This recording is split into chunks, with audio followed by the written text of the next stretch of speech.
Good evening from Hilltop Community Church in beautiful Richmond, California, and welcome to the Fairmede Hilltop Neighborhood Council Richmond City Council debate. I'm Robert Rogers. I'll be your volunteer host and moderator this evening. I want to thank everyone here in our audience in this beautiful Hilltop Community Church and our wide-ranging audience at home, anywhere in the world.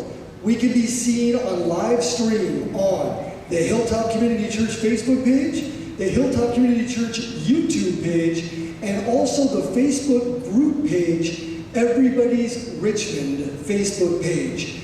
These videos will be live streamed now, and they will also be recorded for posterity. Please do us a favor, log in, like, share, do all you can to share this great event so that we can hear from the City Council candidates who want to represent us here in Richmond. I want to also give a special thanks to so many who helped make this possible, including Pastor Lauren at Hilltop Community Church and his wonderful audio and visual engineering team that has helped make tonight possible. I also want to thank Arto, Rinteela, the president of the Fairmede Hilltop Neighborhood Council, our host for this debate, and Gosney, who will be serving as our timekeeper this evening. Our rules for tonight for the candidates. We are going to have an event that's going to include 2-minute opening statements for each of the 7 candidates up on the stage, followed by 10 questions, 80 seconds for each response for each candidate. Then there'll be an opportunity for a 2-minute closing statement for each candidate. The questions have been prepared by our good friends at the Hilltop Fairmede Neighborhood Council. That neighborhood council has prepared those questions. I've agreed to read them verbatim, which I will do. Also tonight, you will see the candidates up on the stage in a certain order. We have computer random generated all of the names tonight. So each question and the opening and closing statement will they'll all proceed in a random order that I'll read. I want to thank again the Fairmede Hilltop Neighborhood Council for preparing these questions and this order. Before we dive into the opening statements, let's do a quick introduction of the candidates that we have on the stage. We have, as I said earlier, 7 candidates vying for 3 open seats. Those are in 3 separate districts. We'll start in numerical order with District 2. District 2 candidates will be Cesar Zepeda and Andrew Butt. For District 3, we have 3 candidates, and they are Oscar Garcia, Doria Robinson, and Corky Boozé. And for District 4, 2 candidates, Jamin Purcell and Soheila Bana. Thank you all so much for participating. Again, our candidates have no prepared notes, no electronics. You will hear straight from them this evening. Let's begin with the opening statements. And again, they have been selected by random order. Opening statement number 1, Doria Robinson, please. Good evening, everybody. My name is Doria Robinson. I'm a lifetime Richmond resident. I was born and raised in Iron Triangle near the Nevin Community Center. I've lived there for all of my life, except for the time I spent in college. It's 48 years. 48 years of witnessing Richmond. I lived through the worst of the war on drugs. I lost so many friends to drive-by shootings. I understand where we've come from as a city. I've seen the worst of what it's been in terms of violent crime, and I know that over the past 20 years, it has gotten much better. Not perfect, we still have a lot to do, but I want the opportunity to give back to the city I love so much by helping to continue to move it in the right direction. Right now, more and more, our families are able to walk the streets. They're able to go to parks that didn't even exist when I was growing up. They're able to get access to more and more healthy foods. The air is getting cleaner. We have all kinds of programs that are helping to plant street trees and other things that help us clean the air. We need to continue to move in that direction. We need to have clear, solid plans for improving our city for our families, and especially District 3. I think District 3 has been left out of so many conversations over the years because we didn't have district voting. And now we have an opportunity to actually really be accountable to the families that live in all the neighborhoods of District 3. And I want an opportunity to champion things that we need to address in our community. I've been endorsed by the local 188 firefighters, by Supervisor John Joya. I've been appointed to the State Board of Food and Agriculture by Governor Gavin Newsom. I have 20 years of experience running large organizations and budgets. I can do this, and I want to serve Richmond. Thank you. Thank you. Our next opening statement, Jamin Purcell. Hello, my name is Jamin Purcell. I moved to Richmond about 12 years ago with my now husband, Kelly, and I live there with my 2 dogs, Block and Torball. Since I moved here, this has actually been the longest I've ever lived in a single place. It is almost a third of my life. I want to give back because it has given so much to me. I'm from Alaska. I was born there. It's dark, it's cold, often cruel. You might get snowed in, you might hit a moose, you might run out of gas for the generator. But we had an understanding. You had to be there for one another. And you didn't have to necessarily get along with everybody, but you had to know you could rely on your neighbor and they could rely on you. And I want to bring that value to the City Council and to Richmond. I have a background in a Bachelor's of Political Science, as well as Bachelor's in Philosophy with a focus on human rights, social justice. I have a Master's in Law that I got up in Sacramento. In the time that I've lived here, I have worked for almost the last 8 years or so within the political realm. I've been on the May Valley Neighborhood Council. I've helped people get elected within the City Council of Richmond. I also have helped with Mark DeSaulnier when he was running for Congress for the first time. I've been working within the realm of politics for a while, and I want to give back more within that arena. But it's because of my work that is the reason why I'm endorsed by the Democratic Party, the Sierra Club, both of the cities, city unions, as well as County Supervisor John Joya. I think that there's a lot of work to be done, and I want to be able to make sure that the Richmond residents are put first, and that's why I want to put the future of Richmond first. Thank you very much. Thank you. Cesar Zepeda. All right, good evening, everyone. Thank you all for watching online, and for those of you who came out today, hopefully some of us, figuratively, and person. Today is National Coming Out Day, so for those of you who didn't know, now you know. I am the founder of Richmond's first LGBTQI organization. That's where that comes from. I was also the former president and founder of the Hilltop District Neighborhood Council. I'm the chair of the Sierra Club group in West County. I sit on the Community College board for the foundation. I also sit on the board for GRIP, our family shelter. All this, and I'm also an elected official for the West County Wastewater District. For those of you who lived either in this part of District 2 or this part of District 4, or just about all of District 4, every time you flush, I am one of your directors that deals with that infrastructure. It's a hidden infrastructure, and hopefully we get to take that out a little bit more. Some of my priorities are public safety, affordable housing, and again, infrastructure. Infrastructure is very important. Those of you who drove in here today, hopefully, you didn't get any potholes and any ruin your vehicle because of that. Hopefully, if you walked on safe sidewalks. And later on when you leave, hopefully you're going to have lights on. That's all part of our infrastructure as well as public safety. I am the candidate that's going to look at everything that we do in Richmond, starting with empathy. Understanding that I do not know everything. And that is why I want to be able to work with our community. With those that agree with me, and those that disagree with me, because that's the only way that we can uplift all of Richmond. We have 6 districts, and I am looking to represent Richmond as a whole. District 2 voters will be voting me in hopefully this November, and I want to be able to work with everyone. Those in District 4, those in District 3, 1, 2, 5, and even the surrounding cities. Is to uplift our community, we got to work with those around us. Thank you. Thank you. Next, Soheila Bana.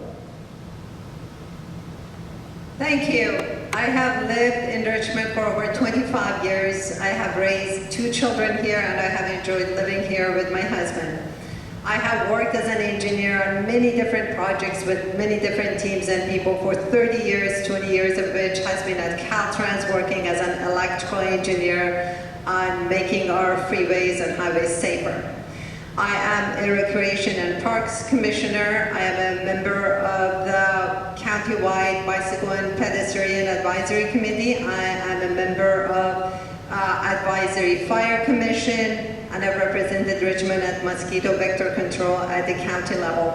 I have been doing grassroots work, and I'm honored and glad to say I've brought tangible results to the community through a nonprofit organization I have established, West Contra Costa Fire Safe Council, working with different agencies in the city and county, including fire departments and many other agencies, to work on wildfire mitigation, making evacuation routes, the fuel mitigation, and many other things.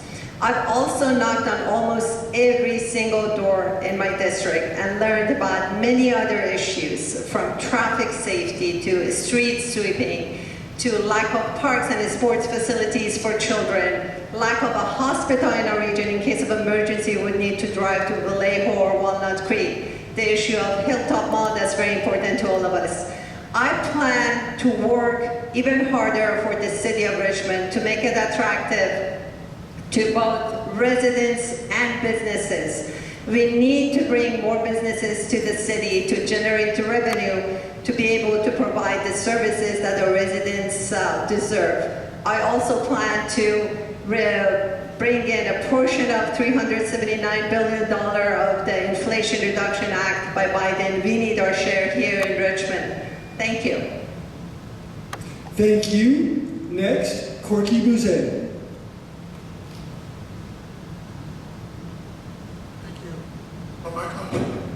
Thank you, and to Hilltop Community Church and the people who came out tonight.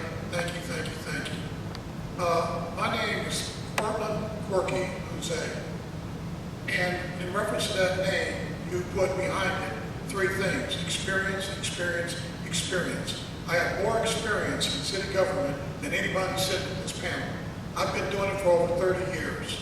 I sat on the panel that brought Chief Chris Magnus here to be our chief and to have our public safety known across the United States of America and abroad. I also sat on every board and commission you have in the city of Richmond. I was a representative for the city of Richmond traveling to China and Japan. And in that travel, I brought back a $10 million project that is known as Terminal Number 1 here in the city of Richmond. My 3 items are, first of all, which tickles me because I started with public safety and then everybody seemed to chime in on it. Public safety is the most important thing you have in the city of Richmond. I have more ride-along hours with the police department than anybody, most of the officers there. I did it for over 3 years. We got to do something about the sideshows. We have to staff our police department back to where it was. They took $3 million. Doria and the RPA group took $3 million. That's why your police cannot respond, because we're short police officers. We are short 10 firefighters. And these are things that we have to deal with. Right behind us, we've got Prologics coming up. Along with the China deal I did, I would like to do the same thing at Prologics to make sure the Hilltop people are heard. We have a new school coming up at Kennedy High School. I want my community to have a seat at the table so they can pick what they want for their children at Kennedy High, and I will tell you more later. Thank you very much. Thank you. Next, Andrew Butt. Thank you, Robert, and good evening, Hilltop Community Church. Thank you so much for hosting and for those tuning in. My name is Andrew Butt. I'm one of the probably longest people in Richmond here at the table. Actually, I am also 48, and Dory and I went to elementary school together for a couple of years at what's now Michelle Obama Elementary. I'm in this because I really have a deep love and passion for Richmond. I'm inspired by those who came before me, people like Lucretia Edwards, who I knew well, who is the reason for a lot of the parks we have in Richmond today. She actually started the neighborhood councils in Richmond. There's an interesting story that's available online that you can read about that. And I think that Richmond has a lot of promise. You know, I'm in this inspired by those who came before me, but really for my kids and others who will come later. I think Richmond has a tremendous amount of opportunity. I think it's an incredible place. I think our diversity is our greatest asset, and I think we really need to harness that. I also think there's a lot of issues in Richmond. I think there's a real opportunity here to turn the city around. I think things have been going in a direction that has not been healthy for the city for a number of years. I think we really need to focus on being a good business, running the city well, running it efficiently, refunding our police department, getting a hold of some of these issues that are really driving people to wonder why they're staying in Richmond. And I think we can do it. I think we can do it if we work together. I think we can do it if we work with the community. I have put a lot of years in Richmond. I was a planning commissioner in Richmond for 8 years, appointed originally by Gail McLaughlin and reappointed 4 times. I was the vice chair of the planning commission. I was the planning commissioner in El Cerrito for 4 years. I was on the design review board in Richmond for 3 years, which I chaired. I care really deeply about this community. District 2 is an interesting district. It's got 2 areas that have been deeply disenfranchised for a number of years. I look forward to talking to those people at Parchester, at Shields Ring, at Santa Fe neighborhoods, which really have not gotten a lot of service out of the city for a long time. And I think we can do great things together. I hope you elect me. I look forward to working with you all, and thank you for considering me for your district rep. Thank you. And next, Oscar Garcia. Good evening, everyone. My name is Oscar Garcia, and I'm running for Richmond City Council, District 3. District 3 includes Richmond Central and Southside. I'm born and raised in Richmond, and my roots in Richmond date back to the 1950s, when my grandfather moved here from Jalisco, Mexico. My parents are Mexican immigrants. I'm first generation, and my father has an 8th grade education, and my mother has a 3rd grade education. I grew up in Richmond during the very rough times of the 80s and 90s, and so stats for people like me are not very good. But I worked very hard to get myself through Kennedy, graduated from Kennedy, and eventually from UC Berkeley. And I'm now working as an environmental engineer at a top biofuels company here in the Bay Area. I'm a true servant here in Richmond. I've been active in the Iron Triangle Neighborhood Council, and I was appointed to the Community Police Review Commission. I've been advocating for District 3 by actually calling into city council meetings, dealing with issues such as the police cuts that have been mentioned, such as the sideshows, such as other issues that have been of concern. I'm the only candidate that has been doing that.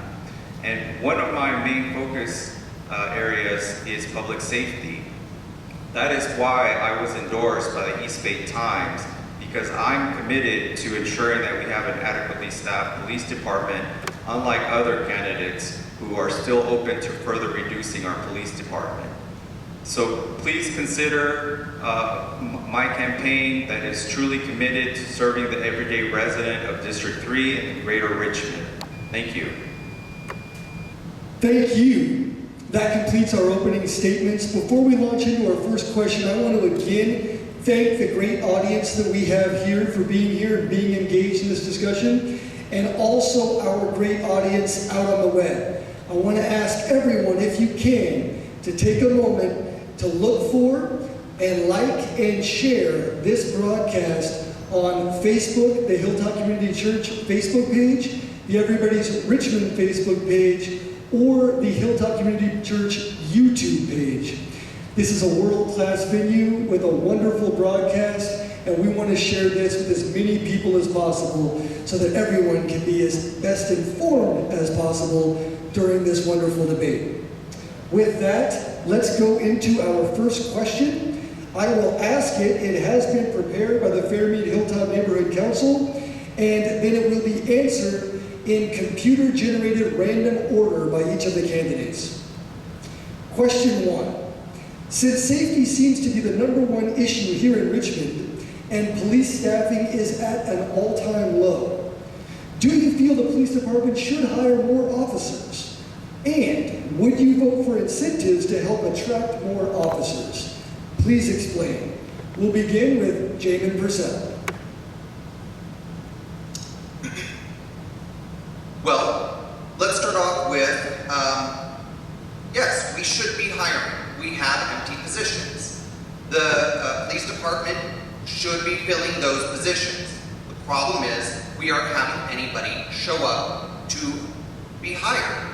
This is not a problem that is exclusive to Richmond or one that is exclusive to Oakland. It is one that is problematic all throughout the state. We have actually just passed the current police budget, and their budget went up. But that still doesn't seem to be enough to attract officers. There's something about the line of work that has become less attractive. Part of it, in my opinion, is that we have put so many things at the feet of officers. We have made them like Atlas, and they're supposed to carry the world upon their shoulders. We should be, in fact, spreading that out to preventative measures. Things like on-house services, mental health services. Now, to the second part of incentives, it would depend on what the incentive was. If it is just about a larger money or initial starts, I think that we have to figure out where that money is going to come. But if it's perhaps an incentive of people who actually live here and from here, I would be open to it, yes. Thank you. Next, Soheila Bana.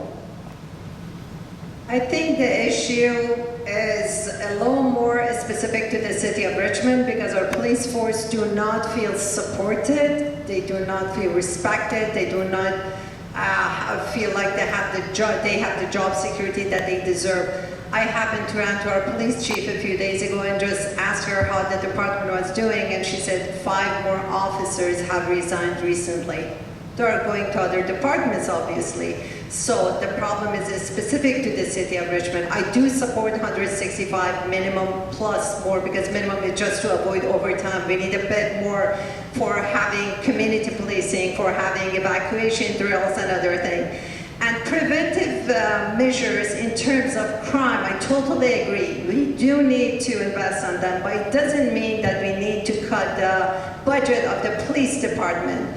Remember, by the state law, it's the law enforcement who is in charge of evacuation. If a public emergency happens, like a wildfire in case of earthquake or something, can you prevent such disasters and public emergency needs? No, we do need a minimum number of police officers, 165, and I would recommend even more to enhance evacuation drills, community policing, and other things. Thank you. Thank you. Doria Robinson. So I definitely think that we need to be staffing all of the empty positions that we currently have within the police department. I would totally support initiatives that would encourage more local residents, people who grew up in Richmond, people who understand our people who respect our people, to join the force.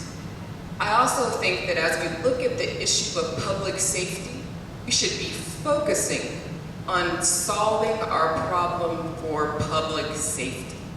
How do we make Richmond more safe? Is that the only way that we do that? Adding numbers of police officers? I actually just read an article today, that quoted Chris Magnus, who everyone talks about having this nationally recognized program that brought down crime in Richmond during some of our most highest crime rates, years of highest crime rate. And you know what he said? He said that it was a community effort.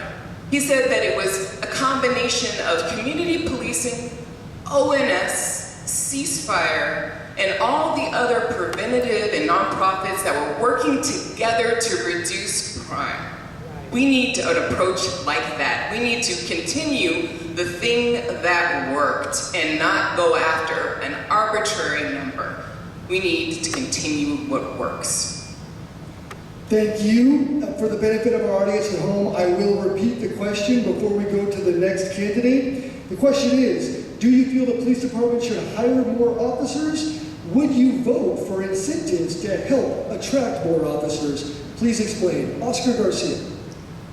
The police department definitely needs to hire more officers. When I first was appointed to the Community Police Review Commission, the police department received an award from the Attorney General for being a national example of community policing. Since then, I've seen firsthand the destruction of our police department. It hasn't been supported and it hasn't been adequately funded. So, as noted in the East Bay Times, over the years, our police department in the last 7 years, the number of officers has gone down 40%, 40. In the last year, it's gone down 26%. I highly recommend that all of you read that East Bay Times article so you can see what's causing the insecurity in Richmond, which is the inattention in our police department. So I also would like for you to read in that article that Doria supports potentially further cuts to the police department. And that really worries me because areas like District 3 really rely on the police department in order, because we're higher crime areas. And that really makes me afraid for District 3 if someone like Doria is elected. Thank you. Thank you. Next, Corky Boozé.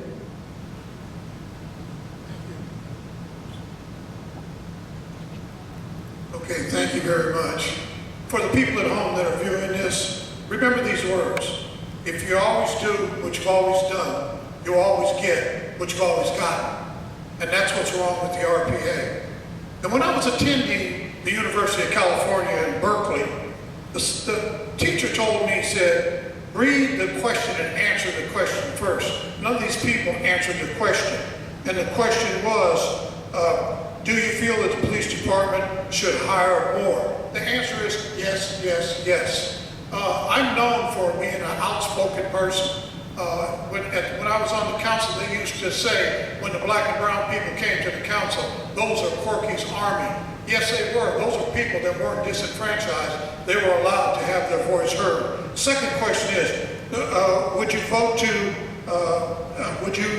you vote for incentives to help attract new officers? My grandson is a Berkeley police officer. Yes, I would. Yes, I would. Answer the question. Doria and Jamin took the money from the Richmond Police Department, $3 million under the RPA group. That's why you see these billboards that say, make change. If this is what you want, the RPA people, I'm not your candidate. But if you want change, call Corky. Thank you. Next, Cesar Zepeda.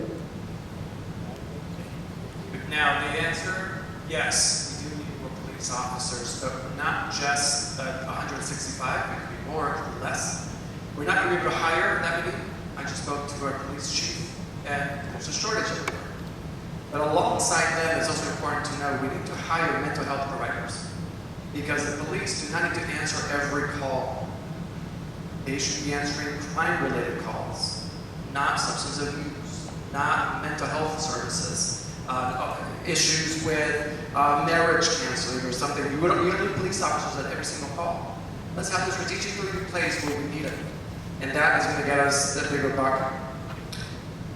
The morale is low. We need to make sure that we help build up the force that we have and that we keep them safe. The better that our police officers' mental health is, the better services they're going to be able to provide to us. When they come to our home, when they're trying to figure out a crime, and they haven't slept because they're working overtime, they're not going to be at 100%.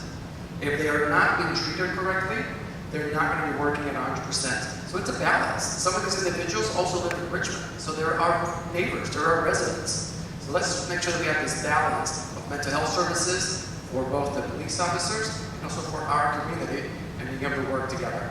Thank you. Thank you. Andrew Budd. Thank you. So I think you've heard sort of both sides of this argument from the RPA folks and others. And I think, you know, what you hear from the RPA and their supporters is crime is not going up. It's not really a problem in Richmond. Richmond has the same problem as anywhere else recruiting police officers. You know, it's a shortage everywhere. Now, there's some truth to that. It is challenging for cities to compete for police officers. So I think we need to absolutely double down. We need to hire more officers. We need at least the amount that Visa French has asked for, if not more. We need to figure out how we're going to get the best officers, right? We don't want just any officers, we want the best officers. And we thankfully don't have far to look for that. You know, under Chief Magnus, we had one of the best police departments in the world. We had, you know, police wanted to come to work for Richmond because it was known to be a great department that supported cops. That has completely changed 180 degrees. We need to change that. I think in addition, we need to be smarter about how we spend money and how we deal with law enforcement. We need to look at things like license plate readers, like surveillance cameras that the city of San Pablo effectively deployed.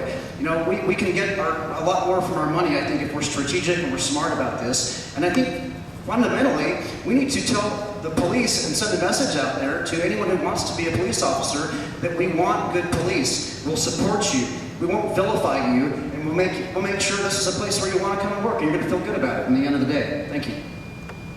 Thank you. That concludes question 1. Before I go into question 2, I'd like to just share with the candidates, some of the technical team here at the church has asked me to ask you to please do not turn off your mics when they are not being used.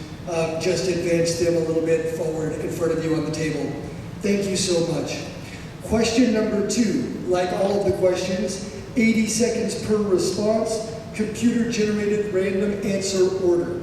Question 2 has a lengthy context portion before I get to the question, so please listen carefully.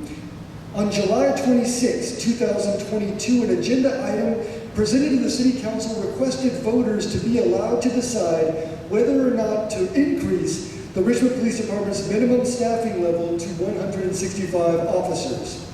The level was requested by Chief Visa French. 165 sworn officers is the staffing level that she, in her professional opinion, recommended to the council as necessary to maintain basic services for Richmond residents. This item was voted down by the majority of the City Council. As a council member, would you support Chief French's request and commit to vote for an increase to 165 sworn officers?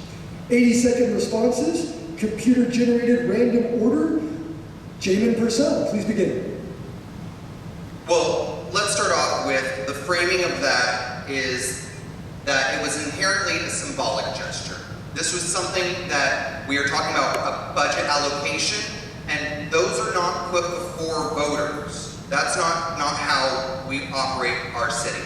Now, as well, we should be looking at how it's inherently unfair that we should be locking away money when we still have positions that are still open. We should be filling those positions. That's why we hired a firm to help RPD attract and recruit. We need to be focusing on filling them first before we create more empty positions and lock millions of dollars away that could be spent on prevention. Prevention like mental health services, unhoused services. We were able to give some money to the Office of Neighborhood Safety, and now it's been nationally recognized for its ability to reduce violent crime here in Richmond. Now as well, when we're talking about how to incentivize or try to attract and recruit, my opponent has said that she wants to actually reduce the pension benefits. How are we going to be able to recruit if we are reducing pension benefits? The benefits is one of the major ways that we pay our officers is so that they can look forward to a nice retirement. That's what I would do. Thank you. Cesar Zepeda. Right, the answer is yes, but we also need to have a path to both recruit and train successfully so they can be here in our community. The community is very diverse, from the north to the south to the east to the west to the center, to the flatlands to the hills. We need to make sure that our community officers that are coming into our community can work alongside with our community. And if we're going to get to 165 or whatever that number may be, maybe it's 180, maybe it's 120, right? It's figuring out year by year as the needs for our communities change, we need to be able to adjust and working with our chief to see, and it's the first female chief we have in Richmond, making sure that she understands and working with us as well to get to the right level. Are we training them correctly to understand the needs of our community? That's going to be a very, very big piece. We don't want to just bring police officers from another side of the country that don't know how to work in a community like Richmond. Again, we're very diverse. Can someone from somewhere else be able to work alongside our community? That should be asked as part of the hiring process. But we need to make sure that we have public safety. That is the number one issue. Every time I knock on the door and somebody answers, from Point Richmond to Hilltop and everyone in between, people tell me public safety, they need more public officers, police officers, community policing. Thank you. Thank you. Corky, Boozé. Thank you. Once again, answer the question. Questions are written and put right in front of you. The RPA Majority Council listened to the Chief of Police who said they needed 165 people, and guess what they did? They voted it down. Now, if you don't watch out, don't let the smooth talk fool you. I don't want to see 165 police officers or staff. I want to see the 200, which was always there in the olden days. Half of these people don't even know how many we had. And when your chief of police comes in front of the council, and the council majority has a majority vote, and they vote down their chief of police, I kind of want to take a look at that. So again, like I say, RPA, I'm not hammering RPA because that's something to do. I'm hammering them because since 2014, they have sent this city backwards. The community has come to me and said, we need a voice like yours, Corky. Somebody going to stand up and tell it the way it is. And that's exactly what I'm doing in this forum tonight. So when you're chief of police, think about this. When you're chief of police says, I need more help, you say, no, you don't need more help. We got money in the budget. We'll call a health person and have them come out and do your work. No way. Think about it, ladies and gentlemen. You've got a lot to think about here. Thank you. Thank you. Soheila, Bana. Public safety is actually it's the most essential service that the city provides to the residents. It's not just for regular times. It shows the ability of the city to respond to a public emergency. You guys know, we all know that Hayward Fault runs through a big portion of the city. There are two major PG&E gas transmission lines that cross that Hayward Fault zone, and we live by a wildfire area. So can you imagine what happens in case of a public emergency if we don't have enough police officers to keep law, order, to evacuate us, to actually do emergency response when needed?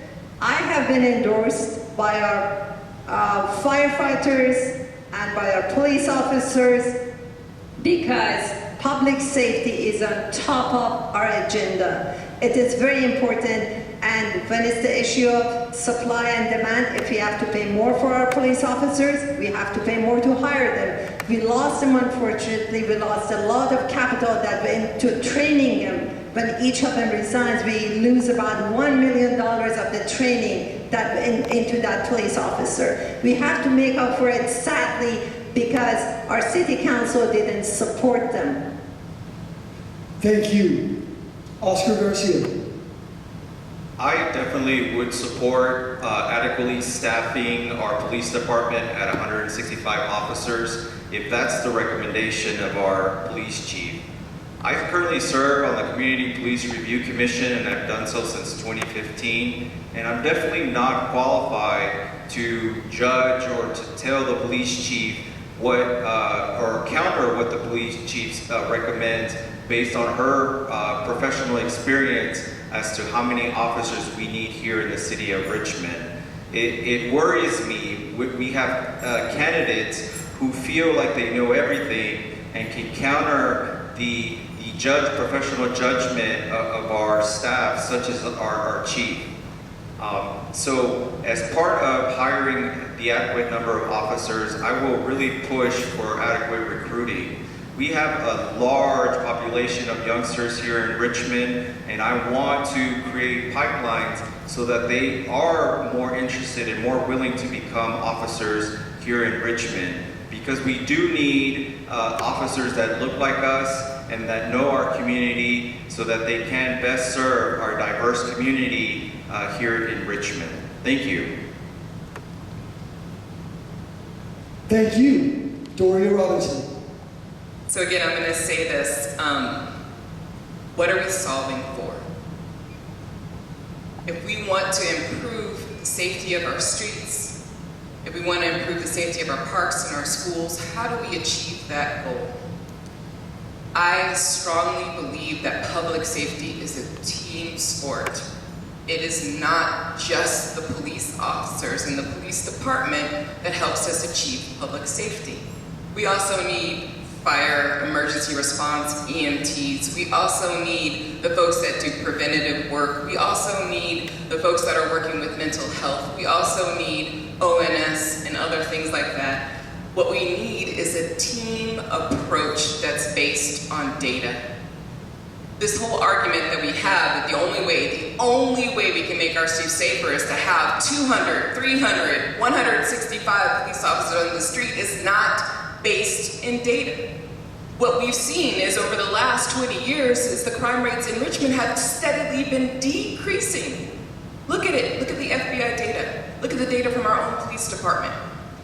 So if crime rates are steadily decreasing, and we have an also decreasing police officers, the number of police officers, what is it that's working? We have to ask complex questions. We have to be fearless enough to actually solve for what we want to achieve. And I believe public safety is a team sport. I believe, yes, we need to make sure it's safe and everyone is properly staffed, but it's a team sport. Thank you. Andrew Budd.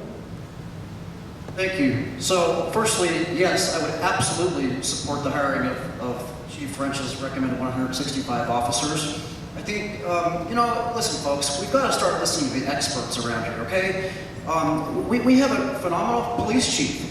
Bisa came up under Chris Magnus. She was a part of that success story. She knows how to get things done, people. It's not rocket science, okay? Chris Magnus himself said that the reason he was able to have such a successful community policing program was because he had the support of the council. He was able to hire the officers he needed.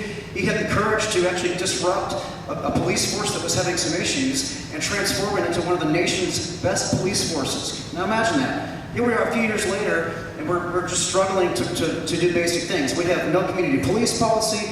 We have no bike police. We have no regulatory unit. We have a reduction of detectives. We can't solve crimes. They're so backed up there. They're just totally unsupported. They don't have the staff. And I don't care what the data says. And if you look at the FBI data, it actually has gone up since things have changed over the last few years. But, everyone in Richmond knows that we have some serious issues. When you call the cops, they don't come. You know why? Because they've been defunded.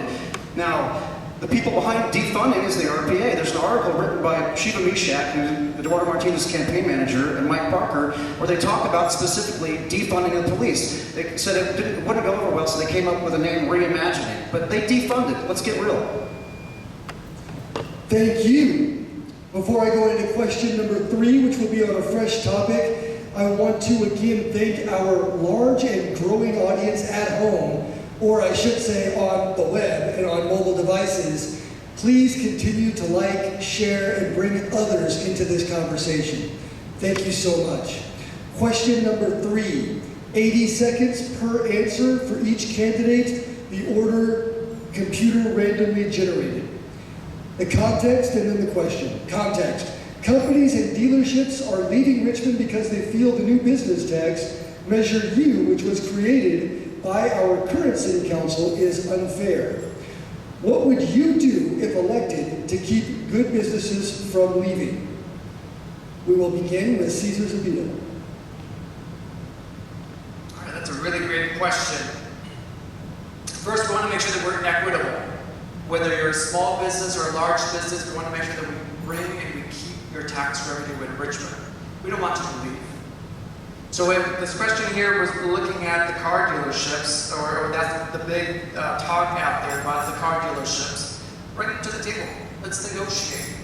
What's going to make it equitable?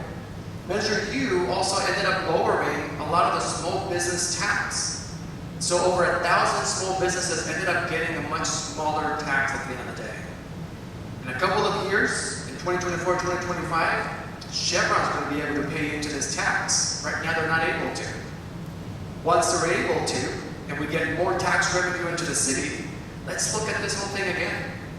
If we only need, just making up a number here, $500,000 to run the city of Richmond, and Chevron gives us $200,000 of that, maybe we collect less from the smaller businesses because Chevron's making up for compensating for the other part. Let's continue looking at this year over year and bringing the businesses to the table to making sure that, again, we're equitable and we have opportunities for everyone. Thank you. Thank you. Oscar Garcia. So what would I do to keep good businesses here in Richmond? My top priority would be to attract more businesses here in Richmond. And what I mean by that is investing on things such as bringing state climate funds and make Richmond a hub for renewable fuels and generate associated businesses such as restaurants that will be feeding the folks working at these new jobs, the tax revenue that will be generated from these various projects, and just bringing in more businesses that will then feed the other businesses. One of the things that I see often in the morning is the backup on the Richmond Bridge. To me, that's a huge missed opportunity for Richmond in terms of having businesses here in Richmond. And I say that because all those people sit in traffic every morning. A lot of them live here in Richmond to go to jobs in Marin, jobs that they could easily have here in Richmond.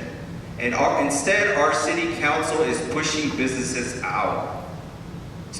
And to make matters worse, all those cars sitting there make it the single largest source of particulate matter that we breathe in every single day here in Richmond.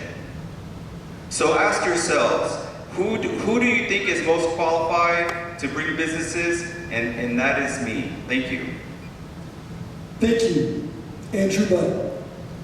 So I'm one of the few people up here that actually owns and runs a business. And I've done so for a number of years. My business has been significantly impacted by the Measure U tax, so I take it quite personally. Richmond really needs to roll out the welcome mat for businesses. We need a council who's going to say to businesses, hey, we want you to come here. We're going to provide incentives for you. We're going to make this a place where you want to come and hire people and thrive and grow your business. That's what Richmond did for a long time. We're moving backwards now. Some of the things that I would do is, one, I would form a blue ribbon committee to reassess Measure U. Now, we're not going to go back to the voters and undo it, but what we can do is we can rethink it. We can basically rewrite it in a way that's more fair to businesses across the spectrum. I think we need to make sure that people understand Measure U. There was very little to really no outreach to the business community in Measure U. Now, other cities around the Bay Area have done outreach to businesses. They brought them to the table. They've had conversations. They said, how can we make this work for both of us? I think that needs to happen. There's a loophole that Measure U doesn't apply to some of Richmond's largest businesses. It doesn't apply to transportation businesses. Those are not gross receipts tax. They get taxed based on their number of people. So like BNSF. We need to address crime, improve parks. We need to make Richmond a place that businesses want to come and that's attractive to them. Thank you. Next, Jamin Purcell. Well, I'm glad somebody talked about rolling out the welcome mat, because you know how you attract businesses is you have good quality roads, you have good parks, you have clean streets, you're able to provide services, and that's what Measure U is going to do. It's going to be able to provide those things that have been cut back or neglected over the years. That's why it was put on the ballot. That's why it was supported by 73 80% of the city of Richmond. Now, can you remember any other bill that in history, recent history, that's been supported with such an overwhelming amount of people? And yet 80 businesses are the ones who are saying that they are going to leave, that they are going to that they're having too much of a difficulty. But really we need to be looking after what is the residents' concerns, what is going to be able to provide with that money. What I'm also advocating for, or what as part of this, is it's going to fill out the 110 odd positions that we have in City Hall. Those are good quality jobs. They provide union jobs with great benefits. We are going to be able to fully staff our fire department. Do we want to make sure that we have public safety, or do we want to give some of the biggest businesses in Richmond a tax break? This is a fair tax. This is going to help the city of Richmond.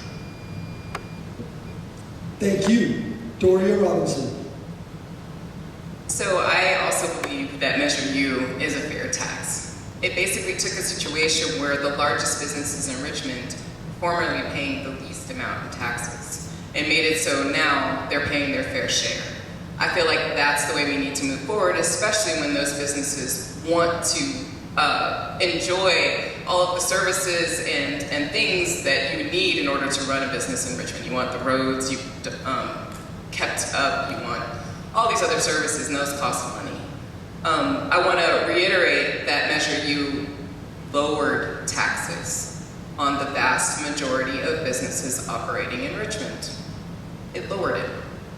I want to also say that when speaking to our police, our firefighters, our city staff members, they point to Measure U as the way that we can actually have the resources that we need to fill the vacancies that are actually occurring across city government. It's not just in the police office, in the police department where we have positions that we can't fill, but there's massive vacancies in city staff that make it really hard for us to function as a city.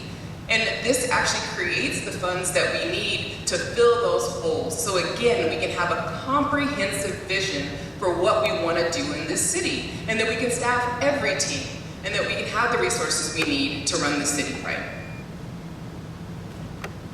Thank you. Corky Boozé. Thank you. I want to go back to answer the question. What would you do if elected to keep good businesses from leaving?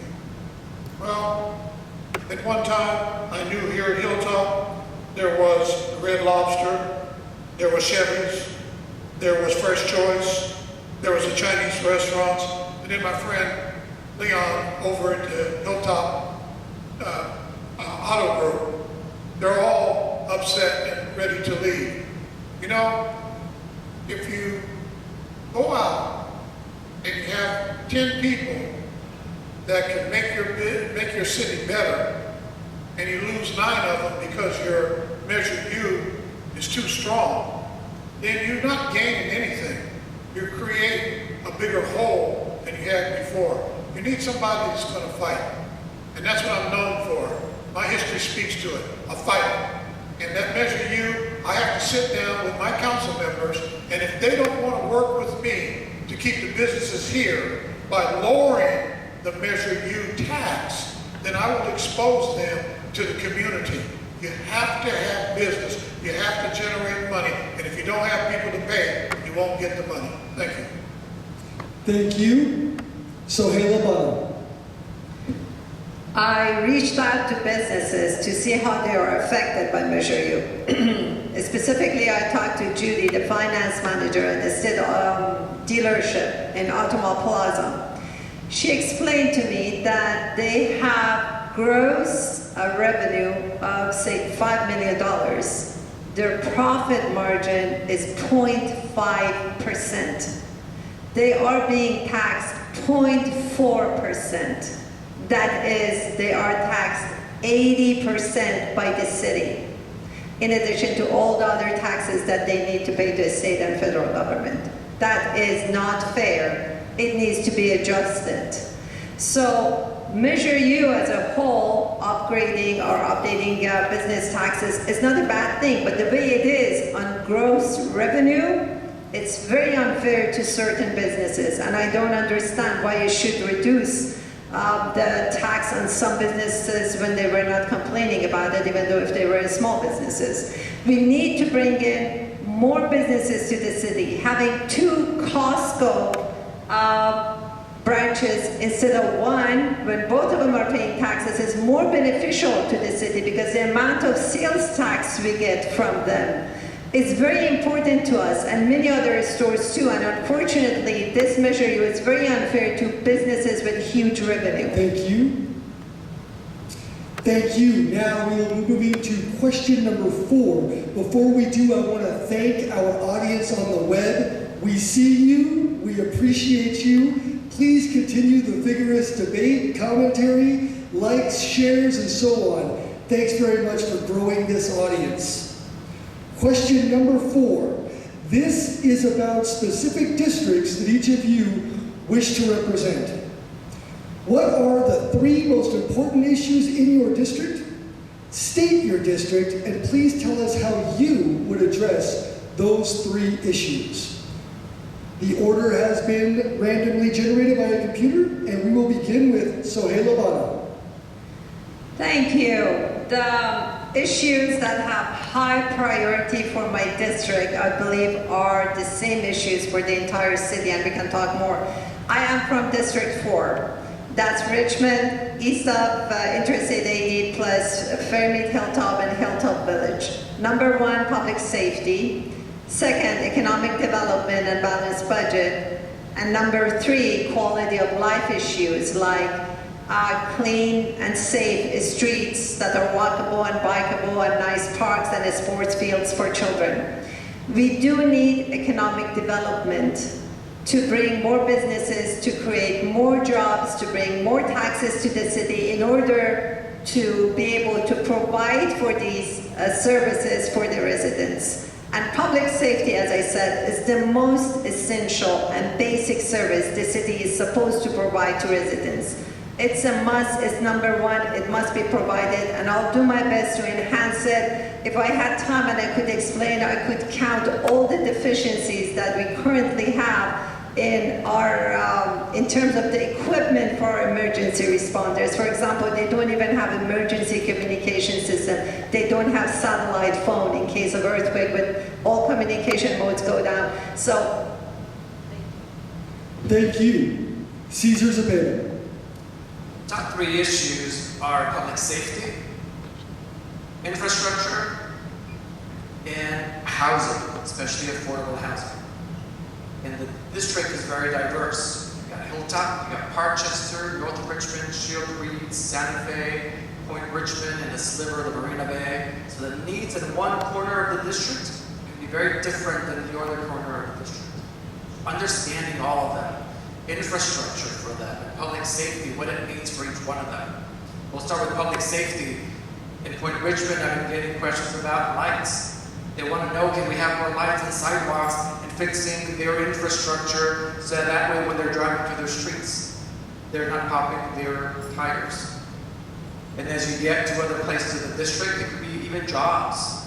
But affordable housing, people are looking to be able to stay to live in Richmond, to work in Richmond, but they can't afford to live in Richmond. So we got to be able to build that affordable housing. We have a great opportunity right next door here from us now at the Hilltop Mall, or what used to be the Hilltop Mall. We have a great opportunity to be able to uplift all of Richmond and be able to help pay for that public safety, that infrastructure, and be able to create more housing and jobs. If you're able to give people jobs, they can help themselves come back out, be able to afford that rent, be able to afford everything else. Thank you. Thank you. Doria Robinson. So as I've been walking District 3, knocking on doors and talking to people, to families, what I've been hearing is that people really want better solutions for housing. Not just more housing for in general, but explicitly more low-income housing so that working class people can have a place to stay and not be threatened to be pushed out onto the streets. They also say that we really need to do something about folks that do not have a house and they're living in their cars, they're living in their parks, that we need to actually have a plan to address it and not just turn away and act like it's not happening. And I have those plans. You can visit my website to see them. I think we need some transitional housing happening. I think we need to look to programs that are existing in Marin that are really addressing these issues really well, and use some creative measures to do infill development and so on, and look to things like the Richmond Community Foundation that are helping to make first-time home owners buying a home more probable. They're also saying that they want the streets to be clean. They want to stop illegal dumping. They also want to make sure that the streets are safe and their kids aren't going to be hit in the streets by people doing donuts or people, speeding down the streets. And I think we can do that with all kinds of the traffic calming measures and the green streets and the complete streets plans that we've been working on. Thank you. Thank you. Oscar Garcia. So over the past 5 years, I've worked with all of the neighborhood councils in District 3 to address issues important to all of the neighborhood councils. And in the last couple weeks, I've knocked at over 1,500 homes. And the three issues that keep coming up are issues related to public safety, mainly that the police department never shows up when people call them. Secondly, that the conditions of our streets, that the streets are filthy. And the third issue is that we're not adequately addressing the homelessness issue. So in terms of addressing public safety, I will focus on recruitment and retention. I will make sure that our officers are better recognized and appreciated. In terms of related to homelessness, I will apply the model that has been established by Berkeley, which is steering folks to the resources that they need and not leaving them in these horrendous conditions in the streets. And then in terms of cleaning our streets, that's going to require us focusing on our tax revenue so that we can afford to have adequate public works and police department to crack down on all of this illegal dumping that's happening in our community. Thank you. Thank you. Andrew Budd. Thank you. So I'm running for District 2, and the three primary issues that I see in my district are crime and safety, first and foremost. That's kind of a constant here. Industrial noise and pollution. A lot of District 2 is in the shadow of heavy industry, and people have issues at night when there's all kinds of crazy noises going off, and when there's constant issues with pollution. Blight and dumping is a big issue. I think that's citywide, but certainly throughout District 2. And so the things I would do to address these are, first of all, what we talked about before is hire and staff more law enforcement. And really look for the best, right? We should look nationally for the best law enforcement officers that we can find, and make sure that they're hired, they're paid well, and they're appreciated. Secondly, staff code enforcement and blight abatement. Those are two things that have basically been put to the wayside with the reimagining and defunding. So I think it's important to have that critical piece of the city working well. There was a time when they would go out and they would immediately paint over graffiti, they would pick up trash. That's not happening anymore. It's getting really bad. And then finally, I think, looking at the Richmond Municipal Code and seeing where we need to change laws in some places, work with the community, figure out and law enforcement to reenact new laws. Thank you. Thank you. Corky Boozé. Thank you for the question. Once again, read the question. What are the three most important issues in your district? My three most important issues are public safety, development, and the unhoused. In the public safety, bring the police department back full staff. In the development, do Point Malati. We could fix Point Malati, and we could make a lot of money out of Point Malati. And we could do the Zeneca project, get it done, and we could do terminal number 1. And then the unhoused. We really have to do something about our homeless program. We have to work at it. We have to get it done. You need a strong person that can go out and figure out what other people are doing and do it ourselves. That whole thing about, everybody's got the problem, there's nothing you can do, that's malarkey. I would not ever go for that. And then, most of all, Doria and Mr. Purcell, the we've got to get rid of the RPA. Remember this, ladies and gentlemen, they've got 5 votes on the council. Any of these questions, the council controlled them. So they vote up or they vote down. They control the council. And if you remember that, and you're voting for Doria, you've got 6 now instead of the 5. And so you want to be very careful. So what I would do is make sure that my community is safe, especially my seniors. Thank you. Thank you. Jamin, Purcell.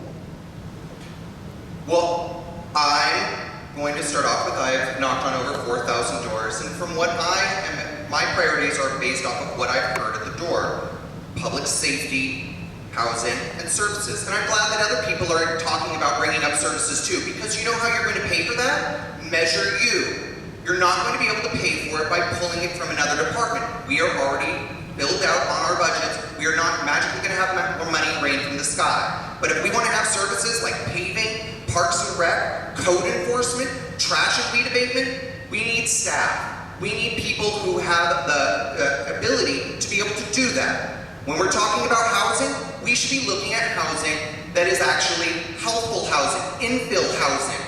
We should be taking abandoned lots and turning them and building up, rather than looking at Point Melati. It's a done deal. Stop talking about it. And stop talking about AstraZeneca. It's a waste site. It was not fit for people to live on the first floor if they had any immunocompromised system.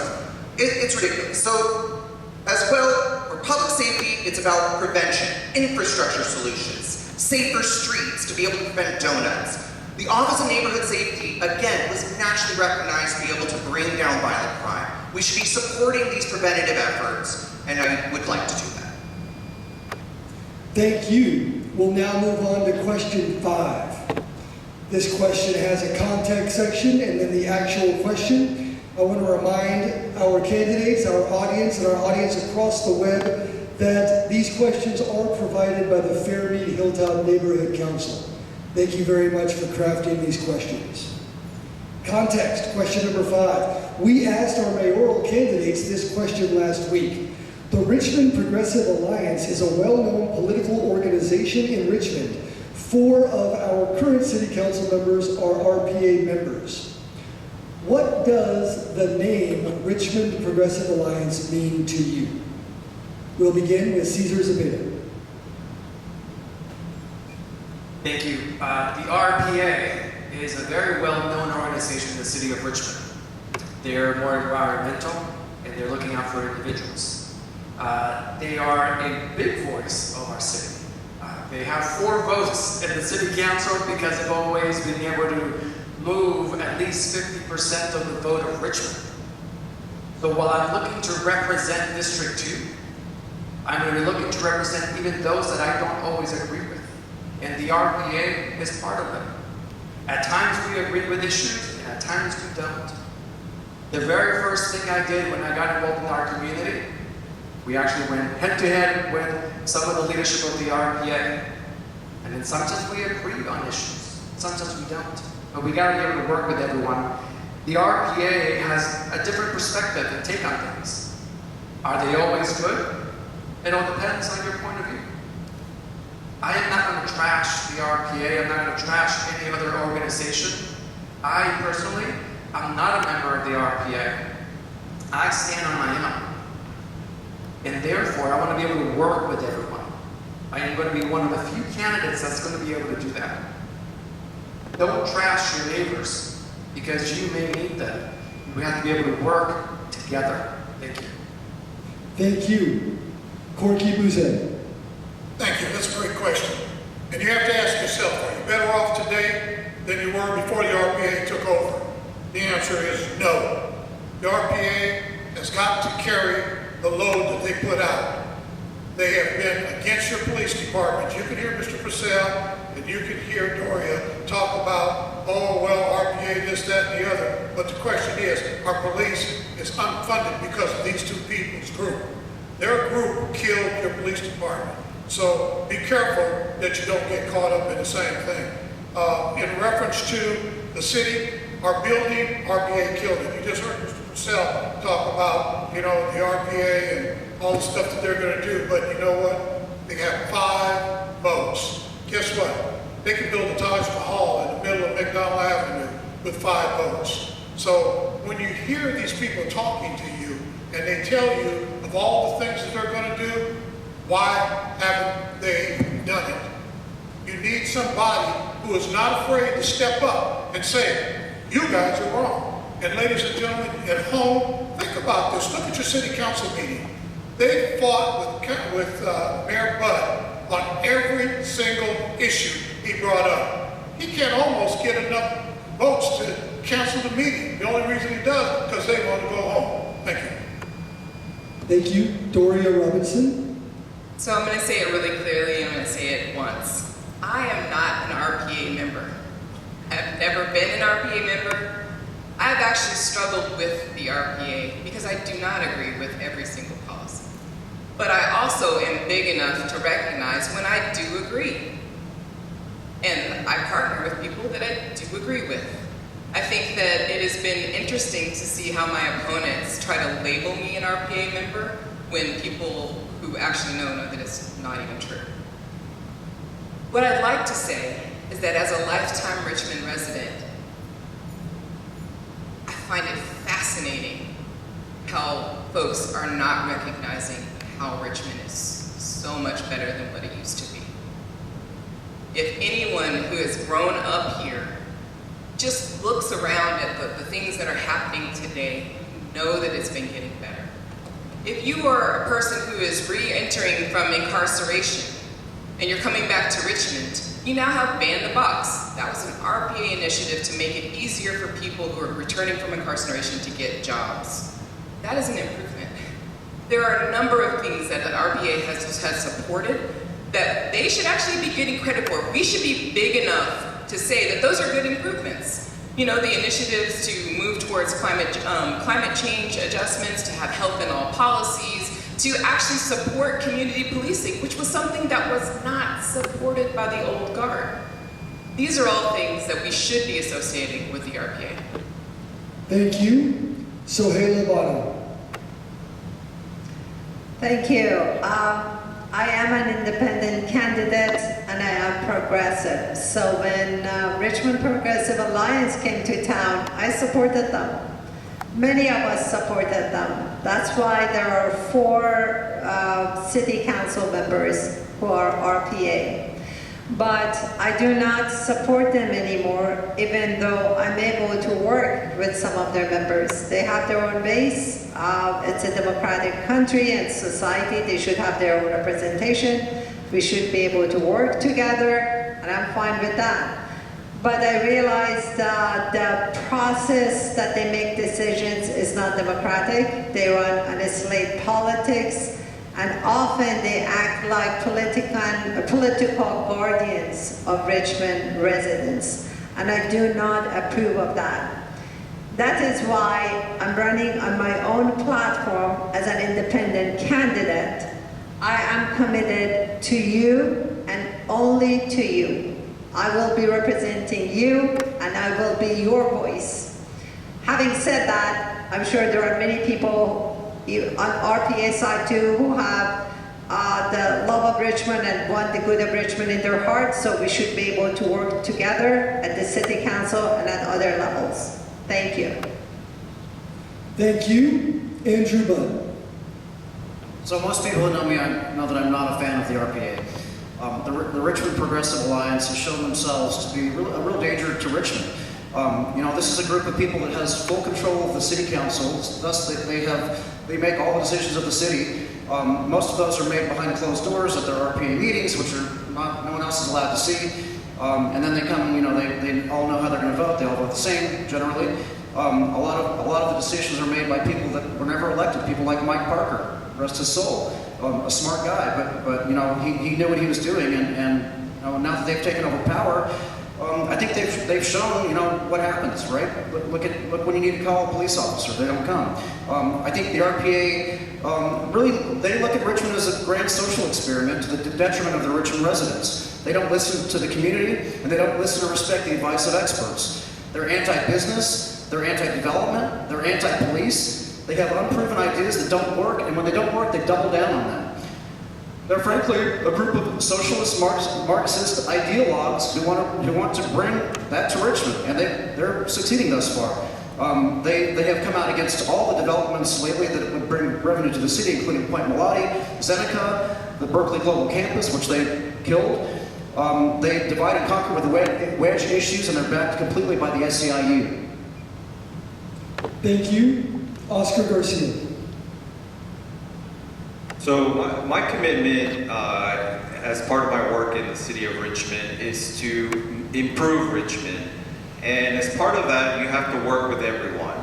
And there's often folks who refuse to work with the Richmond Progressive Alliance, but we have to work with them. They are a solid force here in the city of Richmond, and we have to be open to working with them. And I do often in the Iron Triangle because City Councilman Melvin Willis represents part of the Iron Triangle. But what I've seen throughout this election season is Doria is not very proud of her association with the Richmond Progressive Alliance. As noted by the East Bay Times, she's supported by the Richmond Progressive Alliance, and yet it makes her feel uncomfortable. And I don't understand that. And I've noticed all of her endorsements have been handed to her by the Richmond Progressive Alliance. A lot of her supporters have been handed to her by the Richmond Progressive Alliance. And yet I'm confused as to why she doesn't like this label. So think about that, and I'll leave it at that. Thank you. Thank you. Jamin Purcell. Hi. Well, as the only person who is a member of the RPA, I can tell you why I'm a member of the RPA. I'm a representative for the human rights and social justice aspect of it because I'm a representative from the Richmond Rainbow Pride. That's why I'm a member of it. I'm also a member of it because it's a collective of people with shared values. Those values are about environmentalism. Those values are about political education, like knowing the difference between Marxism and socialism and democratic socialism. And it also is about bringing people together to work on things so we don't have to recreate the wheel every single time. If there's a singular source of people who are analyzing it, various policies at the state level or somehow they're going to affect our city, it's just much easier if we're all working together, and that's what it tries to do. It tries to work collectively. Now, I also want to point out, both of the RPA candidates, myself and the mayoral one, were endorsed by the Democratic Party, and that's because we share the values of the Democratic Party. That is because the Democratic Party saw in us that we were going to bring about the effective change we need here in Richmond. Green New Deal, Blue New Deal, people who are focusing on what matters. And we do support people, even if they're not members of the RPA, because we can look at what their platforms are and look for shared values. And that's why we do that. Thank you so much. Before I move on to the next question, I want to thank those who have just joined us in our audience, as well as those who have joined us at home as our audience grows. We are broadcasting live from Richmond Community Hilltop Church, and this is the Fairmede Hilltop Neighborhood Council. It's been a wonderful debate so far. Thank you so much to the council candidates who are here participating today. We are now on the back half of our debate tonight. We will begin with question number 6, now that we have again crossed the halfway point. Question 6 has context as well as the question. Please listen carefully. Context: the City Council is considering a community bank using taxpayer money. This bank would provide what is considered by many as high-risk loans to local nonprofits using taxpayer monies, loans that conventional banks may not provide. Question: would you vote in favor of a community bank for the city of Richmond, which may offer these types of high-risk loans? And as a member of the council, would you support safeguards that would help protect the people's money? Again, random order of answers for candidates. We will begin with Soheila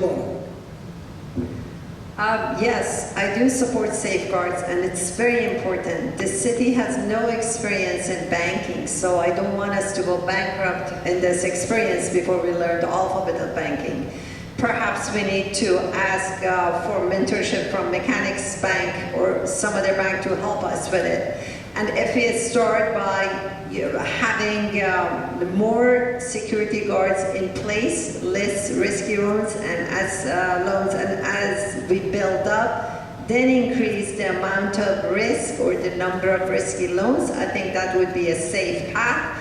Just like you're entering the water and at the same time you're learning to swim, you have to be very careful. You don't want to drown. So you have to take your time. I think it's worth giving it a try, having enough security measures in place and receiving partnership, guidance, mentorship from banks like Mechanics Bank or local banks. In other experiments, actually, microeconomics, when they give a small loan, even though it's risky, the small percentage that fail, that doesn't matter in the larger scope, and as a whole, it's a success. So I am in favor of it, given that there are the sufficient number of security measures in place to guarantee success. Thank you. Thank you. Cesar Zepeda. I would need to further study this issue here. Once I'm seated as city council member, being able to ask further questions. But I do want to make sure that we have safeguards to protect the money if it's a decision to move forward with the bank.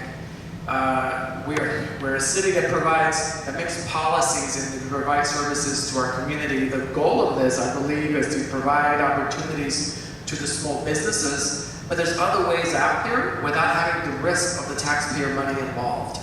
So again, I need to do some further studying on this and then figuring out what is the best outcome, and are there other things that we could do to provide those same opportunities to the community, whether it's for small business loans or when you're purchasing your first home.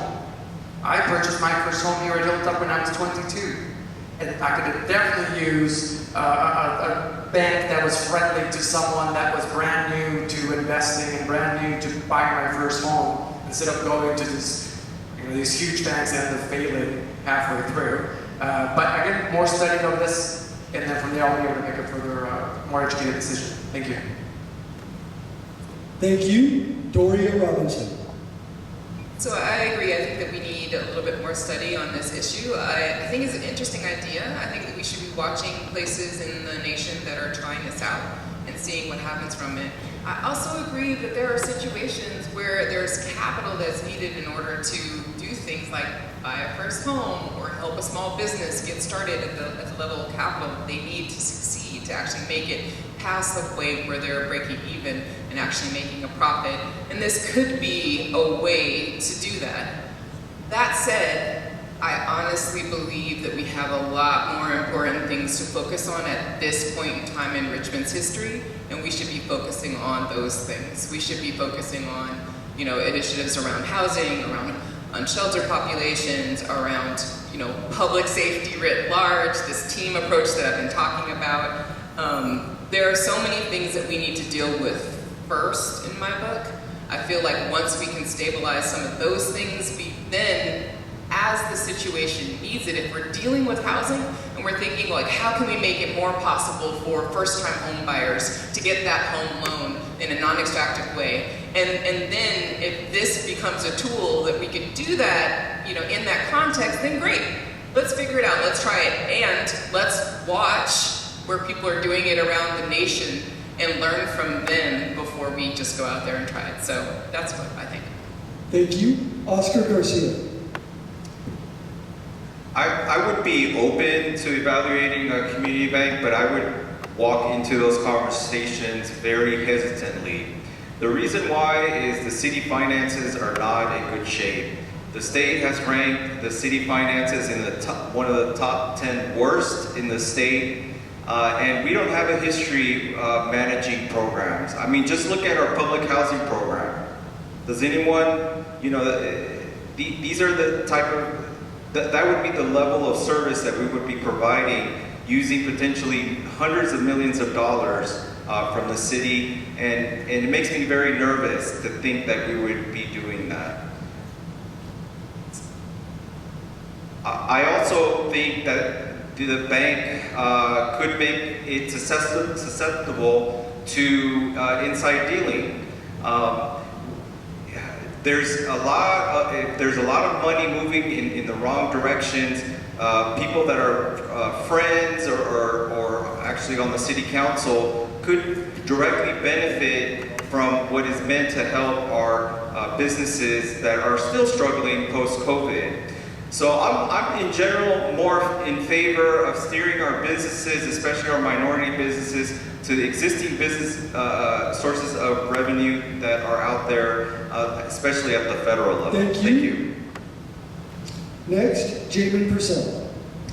Well, there seems to be a lot of confusion about what a community bank is. So what it is a bank that is owned publicly, and it doesn't look for revenue-driven schemes.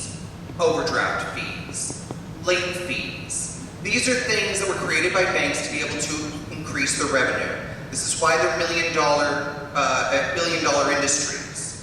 What community banks do is they allow for people who would be considered at risk, which generally, within banking, means person of color. Have them have access to loans. Loans to be able to buy a home. Loans to be able to start a business. That's what community banks do. They actually uplift the community and they move the money through the community. That means that we have less money that is being going to, Bank of America or whatever, and instead it is going through the community and is going to be at a lower interest rate. We are not going to be giving out predatory loans. We are not going to be publicly listed. These are things that will protect us. Now, as far as incentives to be able to protect us, well, none of it's managed by the city council. It's managed by experts who already know how to do this. So, yes, we should allow the experts in banking to protect our money. Thank you. Thank you. Andrew Butt. So I think this is a horrible idea. Just being blunt, I think this is what I was talking about earlier when I was talking about the RPA and their consistent effort to use Richmond as a social experiment to the detriment of the taxpayers. I mean, think about it. Are we doing that well in Richmond here and have solved all our problems that now we need to go into banking? I think we don't. I think, as Oscar mentioned, you don't have to look far to see how poorly run the city's housing program was. It was abysmal. There were literally rats and cockroaches running around through Richmond's housing. It cost Richmond a ton of money. I'm talking about tens of millions of dollars. And so, to think that the RPA wants us to take Richmond to be a community bank, which is backed by taxpayers, it's patently absurd to me. I think we need to get our house in order first. I think it's okay to talk about ideas that might be to the benefit of those living in Richmond. And I'm okay to talk about it. And I think, bringing in experts and seeing what they have to say, look at other municipalities who have done this. There's a lot of articles out there. I've looked at a number of them that say this is incredibly dangerous and it's incredibly risky. Richmond's a city that has been on the brink of insolvency for a long time. I think this is the last thing we need. And I think that the fact that we're talking about it just shows you how bad off we are with the current leadership. Thank you. Thank you. Corky Boozé. Well, ladies and gentlemen, another one of those hoodwinking things. I've ran 3 businesses. You have to know how to run your business in order to make it work for you. Credit unions. We got the city of Richmond to run. We shouldn't be out trying to deal with that. Let me take you back to 2014 when I was on the council. Gail McLaughlin and the RPA tried to do land banking, where they would take your properties off and put it in a land bank, and that didn't fly. Now they come back with a credit union. We've got a credit union right across the street. We need to be running the city of Richmond's business and stop reinventing new things. So what I want to say is, if you remember on 2014, I got in big trouble because I was fighting for the new Hacienda project. In that Hacienda project, guess what? The Housing Authority was squandering the money that belonged to the housing. They were stealing the equipment, doing all that kind of stuff. The people living there were living with bed bugs and rats and roaches. Today, that housing project is up and going. And guess what happened to our housing authority? We moved it over to the county because we couldn't handle it. So now the county is doing our housing authority, and we want to put a bank together. That's just a quick grab for the RPA people Doria knows what's going on with that. She'll benefit from it. Jamin will benefit from it. But people of color, they won't benefit from it. Thank you. Thank you so much. We will move directly into question number 7. It has a contextual component as well as the question. Please listen carefully. Context. There are community members who are concerned that the Hilltop Revitalization Plan for this area will disenfranchise less affluent areas such as the downtown McDonald Avenue area that are also seeking development. These areas are ones that are predominantly made up of people of color with businesses owned by persons of color. Question: if elected, what would you do to ensure the lower downtown Richmond area receives its fair share of development and jobs? Random order, first answer, Doria Robinson. So this is one of the questions that I really like to answer. I feel like we have an opportunity at this moment in Richmond's history to actually build on the successes that we've been experiencing over the last 20 years. We're getting national recognition for the different initiatives and programs that we've started here, from health and all policies to the Richmond Greenway Project to the community policing that we used to have and we need to bring back in a way that's right for our city, even to creating a plan to transition away from the industrial kind of infrastructure that we've had towards a new vision. I feel like we can actually capitalize on that story, that triumphant story of Richmond, and actually create specific development plans in multiple places in Richmond where we don't have to think from a scarcity model where we can only compete, either it's Hilltop or downtown, but not both. I think we actually need to think about both. I think we need to figure out what is the niche of each particular area that we could develop, from the marina to the downtown, and we need to actually build that vision and attract new business, attract new businesses to Richmond to build up our districts, to have a place for us to go at night, to eat some food, to go bowling, to go to movie theaters in multiple places with unique identities. I think that's what we can move. Thank you. Soheila, Bana?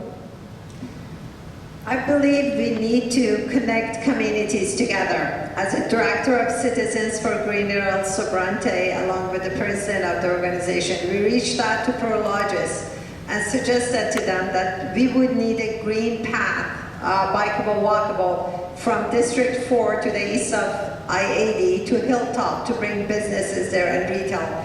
For the longest time, we've been asking the county and city council members to connect two sides of Richmond, District 4 to the rest of Richmond, through a bikeable path that connects to the Bay Trail to help the businesses and also improve recreation and everything. We have not received any cooperation or attention from city council nor from the county. I believe it's very important to connect communities together. Those who live in District 4, east of I-80, they know they never go shopping to other parts of Richmond. They spend their money and sales tax goes to Pinole. We need to change that. We need to connect communities. We also need to start a campaign for people of Richmond to spend their money in Richmond, and other things that we need to do, like cultural festivals, music concerts, to bring attention to those businesses and urge people to spend their money in Richmond. Thank you. Jamin, Purcell. Well, I'm going to point out another instance when RPA agrees with people they didn't normally, which is with Corky, answer the question that was asked. So what we should be doing is both of the developments. We should be looking at what we can do with the downtown. We need to be doing mixed use, in my opinion. Shop at the bottom, house on top. I'll give it its own character. The Point Richmond area is quite quaint. It is nice on its own, but what about the rest of the city? And the downtown, if we don't remember, was killed when we created the mall. So we need to be bringing it back and bringing that energy back to the downtown. We need to be having an active business centers. We've already started that, but we need to continue that. We need to bring back what we used to have with music clubs and things like that. Entertainment. And also entertainment that doesn't necessarily mean alcohol would be great. Something for everybody. Something our kids can do. finally. You know, we love roller skates. Why do we not have a roller rink? I'm just gonna say that right now. So I really do think we need to be focusing on that area and being able to incentivize it. And you know how we can do that with a community bank. The community bank will be able to give the loans to be able to allow small businesses to be able to thrive in the downtown. And that's why I'm going to be a representative, not just for District 4, but for the whole city. Thank you. Oscar Garcia. So this is a very personal issue for me. I've been working in the Iron Triangle Neighborhood Council, and one of the most frustrating things for me over the last couple of years is the city not developing or helping the developer who's trying to develop 12th and McDonald, which is in front of Foodsco. They've hit a lot of hurdles, and they have plans for an amazing mixed-use site that will include low-income housing and market-rate housing. And it's at a standstill. It's not happening. And my vision is to model the Fruitvale development in the city of Oakland and bring that to downtown Richmond. We deserve that in downtown Richmond. I live down the street from downtown Richmond, and there's a lot of potential in that area. My grandfather used to speak very highly of when he used to hang out along McDonald Avenue back in the day. And I want to bring that and create generational wealth in downtown Richmond by allowing people to purchase the built housing and also to encourage locally owned businesses so that we have somewhere to go in the evening. Thank you. Thank you. Corky Boozé. Thank you. You know what really bugs me? Whenever they need somebody to do something, they get on the black and brown people. We're going to do it for the black folks. Why don't we just do it for everybody in the city of Richmond? We don't need to do it just for the black folks. I started downtown there where Oscar was talking about with Lily Mae Jones, the Lily Mae Jones Greenway. That was supposed to be named after her, and it really hasn't been done the way that it was supposed to. I remember at 4th Street Park, we used to have a picnic there once a year, and kids playing basketball would go to college from there. I was there when they did the center down there, and one of the rooms are named after Lily Mae Jones. How come black folks don't get that kind of credit, get their name put on stuff? And then finally, Music on the Main. Before Andrew and them guys were doing Point Richmond, we did Music on the Main in the black community. What happened to it? And then again, let's look at 12th and McDonald. If you know, there was an actor that bought that property at 12th and McDonald, and he's been in total turmoil with the city trying to get his permits done. That's why it's sitting vacant right now. And then finally, you have the development at Hilltop. If we're smart people, we can have Hilltop and downtown at the same time. I will not step aside for the Hilltop people just to be able to say we're going to do downtown. McDonald. Thank you.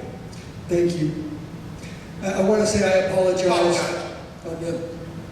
I apologize for interrupting some of you this evening. Please be as mindful as you can to the lights. Thank you so much. Next, Andrew Budd. You know, when you get Corky fired up, you get a hard time getting reined in. So yeah, I think, you know, there is some degree of truth to this. I think that the planning department right now is extremely limited in what they're able to do. They're stressed, they're down on employees. And so to some degree, probably having them focus on a large project like Hilltop does to some degree take away their ability to focus on an area like McDonald Avenue and Central Richmond. I think, you know, it's a little ironic to me. The RPA talks a lot about specifically in regard to Point Melody, that the focus should be on developing the downtown. Now, they went out and found $36 million to kill a project at Point Melody, which would have provided parks, housing, and historic restoration. And that money would have gone a long way to Richmond's downtown historic district on McDonald Avenue. Think about that. I think we need a specific plan, like we're doing at Hilltop. I don't think that focusing on a specific plan on McDonald Avenue should take away from the one that's going on at Hilltop, though. I think we can do both. I think we need to buy in and work with a broad group of stakeholders to include the federal government, to leverage the fact that we've got a national park here in Richmond related to the history along that area, the state money, county money, businesses. We've got some really large businesses that do quite well that are located downtown, including Cesar. We need to work with and seek out really good developers. We need to utilize city-owned buildings and properties, and we need to focus on developing our downtown. Thank you. Cesar Zepeda. Leadership. That's how we make sure that we uplift every corner of the city of Richmond. The mall did not kill downtown. It was a lack of leadership. We should be able to thrive together. Just because you have a shining object in one side of the city doesn't mean that people don't focus on the rest. And it's not just downtown Richmond. You have other small communities with businesses in them, like 23rd Street, San Pablo Avenue, Point Richmond. When we create a big project like we're going to be doing in Hilltop, we want to make sure that we ask for community benefits that are going to benefit the whole community, that are going to benefit the businesses in Point Richmond, that are going to benefit 23rd Street, that are going to benefit downtown, whatever those benefits may be. But it's leadership, and it's having a vision for Richmond as a whole. That's how we make sure that we can have different business communities all around Richmond, because we're very unique. If you go to 23rd Street, what you can buy there and the experience you have is going to be different than downtown, than Point Richmond, than San Pablo Avenue, than Hilltop is going to be. Leadership and a vision for Richmond as a whole is how we can make sure that we can uplift us all together. Thank you. Thank you. I have been informed by the hosts of this great debate that time is at a premium, and so we are going to end the debate with this next question and then the final statements. That means that there are two questions that will not be able to be addressed, but please transfer all of your collective brilliant energy into this next and final question. Question number 8. If Prologis, the new owners of Hilltop Mall, were interested in a zoning change to start their development, a project which could create millions of dollars in revenue, jobs for Richmond residents, and desperately needed housing, as a council member, would you support a zoning change for the Hilltop Mall property to help expedite the process? And if so, to what zoning use? We'll begin with Jamin Purcell. Well, first I want to concede the point. You were absolutely right, Cesar. It was leadership that was lacking. And so, to the question at hand though, it would depend on what they were planning on doing. We have to look at the community plan. Now, luckily Prologis has actually been having all these meetings with community members to be able to determine what the community wants. Prologis is a logistics company. They assumingly would want to put warehousing. But what they've been talking about at these meetings has actually been about small businesses, restaurants, open spaces, to be able to have community gatherings, a public commons. They've also talked about having affordable housing in some mixed-use capacity. If that's what they want, and that's what the residents of Richmond want, then yes, absolutely. I look forward to that. I believe that we should be building up there. We need to turn it into something new, something that is going to be able to allow people to spend money here in Richmond, so we're not having to go across the bridge or wherever to be able to buy the things that we need.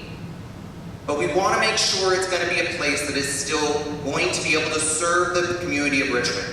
And that's why I'm really hoping that one of the things they really fight for is going to be a grocery store. A grocery store is so vital and so needed in this area because it's a food desert. So, yes, if they're listening to the community, if they're giving the community what it needs, absolutely. Let's do it. Thank you. Oscar Garcia. So I absolutely would be open to a zoning change as part of negotiations with Prologis. I think it's important that this turns out to be a win-win for the city of Richmond and for Prologis, and I think having the right leadership to ensure that that happens is important.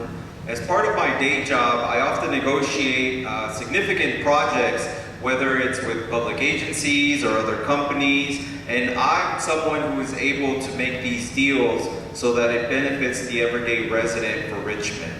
So think about that. When we have this potential multi-million-dollar opportunity here in the city of Richmond, do you want someone who has no idea what they can seek from this potential opportunity, or do you want someone who has a plan and who will obtain the maximum benefit for the city of Richmond? And I definitely can do that for the city of Richmond by having the right experience to negotiate this type of deal for the city of Richmond. So with that, please consider voting for me. Thank you. Thank you. Soheila, Bana. Yes, I am for economic development, sustainable economic development. The sooner we develop Hilltop, the better for all of us. It's better for residents, it's better for the owner, business owner, and it's better for the city. It starts collecting more revenue and more taxes. The question is vague. I don't know what zoning it refers to. Definitely the process should be in collaboration with residents and neighborhood councils to make sure they're happy about it. But I believe it's the job of the city and city council to try its best to reconcile Prologis and the residents and make the best for the city to make it a win-win-win situation for all of us. The sooner it gets developed, the more taxes the city makes and the more services it can provide. And again, I hope one of the things that the city does is connecting communities together.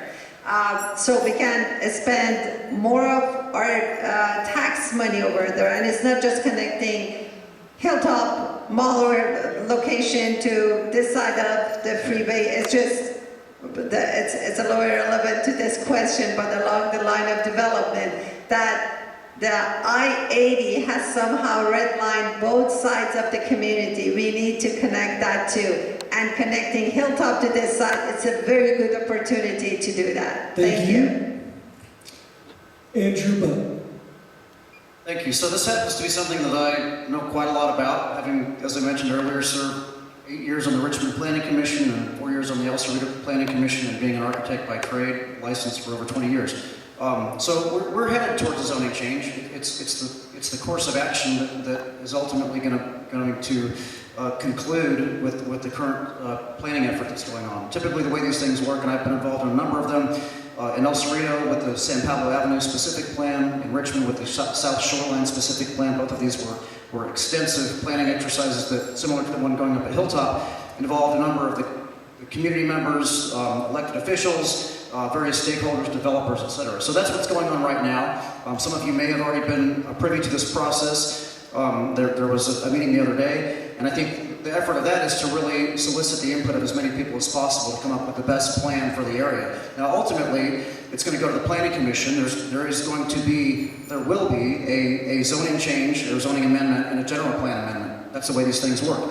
It'll first go to the Planning Commission. There'll be an opportunity for more public input, and then ultimately it'll go to the City Council and be adopted. As far as what that zoning is or could be, I think likely it'll be probably like a planned area zoning, which is basically a zoning specifically allowed for a specific use. It could be different zones, but it certainly will be rezoned, and I think that's the right thing to do. Thank you. Corky, Boozé. Thank you very much. For the very first time, I believe that the table is set for Mr. Purcell and myself, because I believe in what he was just talking about. And you have to understand that you're hired by the people of the city of Richmond. I will be working for District 3. That's my area. But I have to work with the Hilltop people at the same time. So in reference to ProLogic, we have to make sure ProLogic and the citizens of Hilltop come to the table together. And then they come with a happy medium. You can't just say, well, we're going to do this, and well, we're going to change the zone. Not so fast. Give everybody an opportunity to have their say. And what Mr. Purcell said in the beginning, sitting down and working it out, I agree. I just wouldn't say, oh yeah, sure, you came to Richmond, you can have whatever you want. No.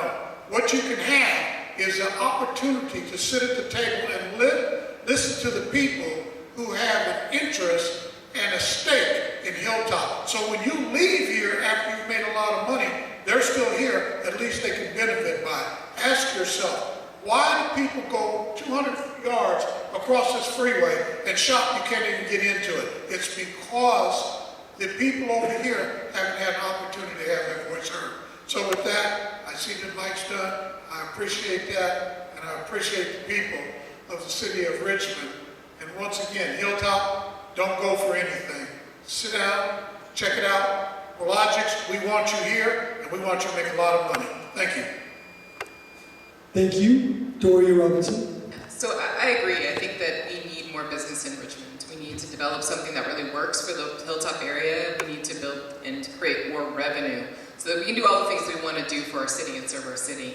I think that the proper way to do that is like Mr. Purcell said, like Mr. Boozé said, we need to listen to the community and make sure that we are doing what the community really wants, and we're working with property owners to, create a win-win situation for both the community and the property owner. I think that first and foremost, we need to serve the needs of the city and the citizens.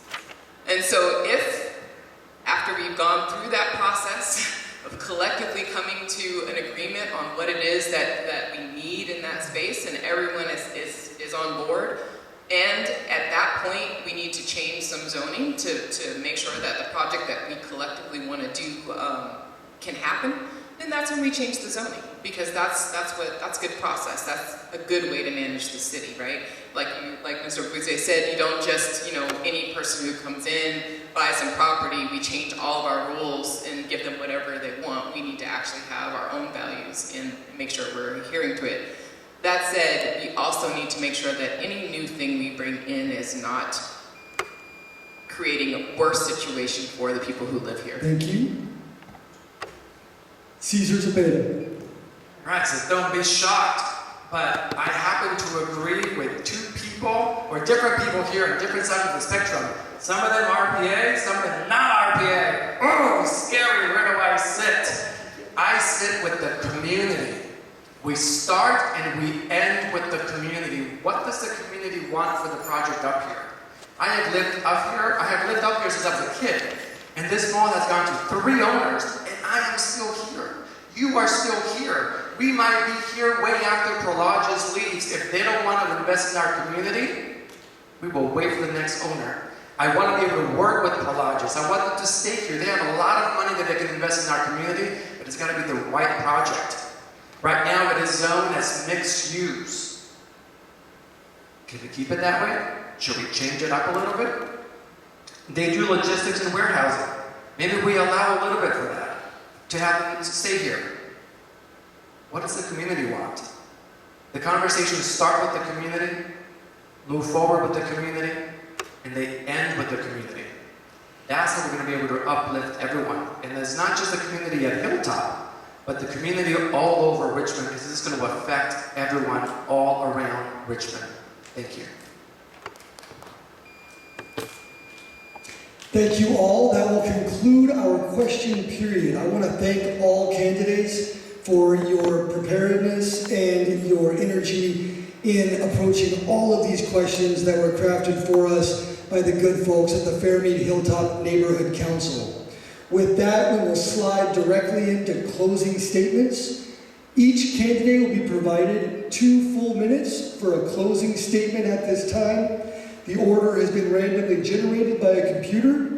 And with that, we will begin. Oscar Garcia. So first of all, I want to thank our hosts and all those who are here today. Thank you very much for attending. I want to start off by saying that we are in a situation here in the city of Richmond where we need some new and fresh leadership. We are at a crossroads. You have some candidates who say that the city is moving in the right direction, and you also have some candidates who have not been involved as much as they should have been to adequately move the city in the right direction. I have been involved the last 10, 15 years advocating for District 3 as part of the Iron Triangle Neighborhood Council, working with my fellow neighborhood council leaders to advocate on important issues such as public safety, addressing homelessness, and other issues that are important to the district. I have been calling into the city council and really pushing for things that matter in the district. And because of that, I am honored to have the endorsement of multiple local leaders based on my hard work in the City Council and as part of, or within the City Council process and as part of the Iron Triangle Neighborhood Council. I have the endorsement of the 23rd Street Merchants Association. I have the endorsement of Doris Mason, Linda Whitmore, and Kate Sibley, several, including others, neighborhood council leaders throughout District 3. I also have the endorsement of the East Bay Times, who evaluated all the candidates in my district and saw me as the one who is most qualified to move the city in the right direction. I also have the endorsement of the current mayors of Richmond, San Pablo, and El Cerrito so that we can address regional issues such as homelessness. So please vote for Oscar G for District 3. Thank you. Thank you, Cesar Zepeda. All right, good evening again. Thank you all for coming out. And when I started running, people would always ask me, who are you running against? And it would be shocked when I would say, I am running against nobody. I am running for something. I have always run every single campaign for something. I have run for the city of Richmond. I have run for my residents. I have run for my neighbors. I run for my friends. So I want to be able to stand up for you and be able to lead the city to the next generation and future. I want to lead with empathy. I want to be able to bring this economic engine, maybe partnering with Prologis and other businesses to uplift our community, but also, again, leading with our community. I am pragmatic and I am balanced, and I have no conflicts of interest. I want to be able to provide some hope to this community.